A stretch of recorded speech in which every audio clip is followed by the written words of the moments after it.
It was the last quiet moment he would ever have.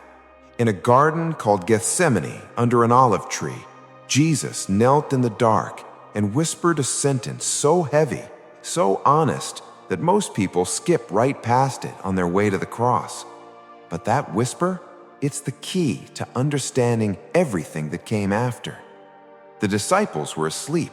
Judas was already on his way, 30 silver coins in his pocket, soldiers gathering behind him.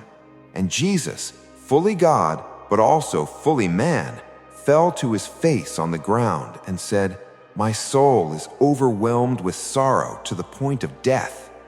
Not, "I'm a little anxious," not, "this will be hard." He said his soul was crushed to the point of death. This is the God of the universe, hours from saving the world, admitting he didn't want to do it. He asked God, his own Father, if there was any other way. "Let this cup pass from me." And then came the second half of that whisper, the part that changes everything. "Yet not as I will, but as you will." That's it. That's the whole weight of the gospel folded into 11 words. He didn't feel strong. He felt sorrow to the point of death, and he surrendered anyway. That's not weakness. That's the bravest sentence ever spoken. Because here's what we get wrong about faith. We think trusting God means you stop feeling afraid. You don't. Jesus was afraid. Jesus grieved. Jesus asked for a way out, but he still said yes. That night, while Jesus whispered that prayer, Judas was walking toward him with a kiss already planned. The betrayal was already in motion. Jesus knew it. He'd known it for days, and he prayed anyway.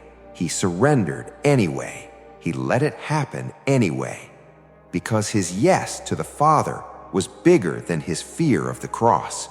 So when your own garden moment comes, when the betrayal is already walking toward you, when the sorrow feels like it might crush you, remember this: faith was never the absence of fear. Faith is what Jesus did with his fear. "Not my will, but yours." That's not a sentence you say when everything's fine. That's a sentence you say when everything is falling apart and you choose to trust the Father anyway. If this verse hit you the way it hits me every time, subscribe and let's keep walking through the moments that changed everything. Because the whisper in the garden, it wasn't the end of the story. It was the beginning of the greatest yes ever spoken.